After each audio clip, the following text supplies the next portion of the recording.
80% бас учир дутагдaltaй байна.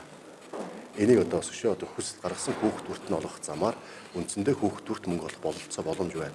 Энийг шийдэхэд 20 орчим тэрбум төгрөг хэрэгтэй юм байна.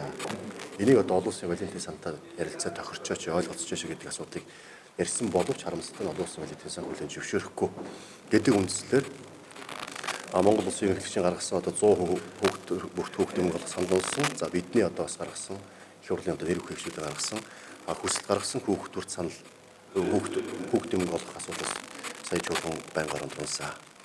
Тийм болохоор одоо олон улсын валютын сан гэж байгууллагатай бас ярилцж үзье. Засгийн газар ойлголцохгүй байгаа бол их хурлын гишүүдс ярилцаад үзье.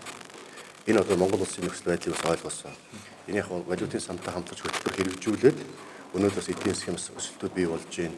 Төсвийн орлого одоо эхний хагас жилийн байдлаар 500 орчим тэрбум төгрөг давж биелэхээр байж байгаа. Тийм болохоор 500 орчим тэрбум төгрөг давж биелж байгаа.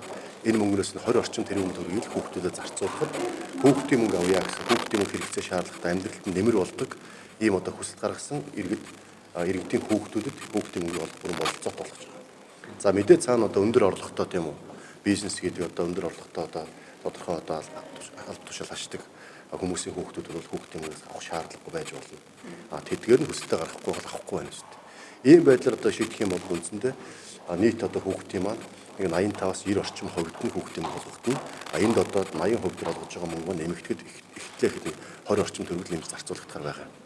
Энэ нөхцөл байдлыг бас олон улсын валютын санд ойлгуулъя. Энийг ойлгоод бас нааштай хариу өгөх бах. Ингэсэн тохиолдолд бас одоо хүүхдийн мөнгөтэй холбоотой асуудлыг хүсэл гаргасан хүүхдүүд хүүхдийн мөнгө олгохдоо хуулийн төслийг их хурлаас өргөн барихаар бэлдэж байгаа.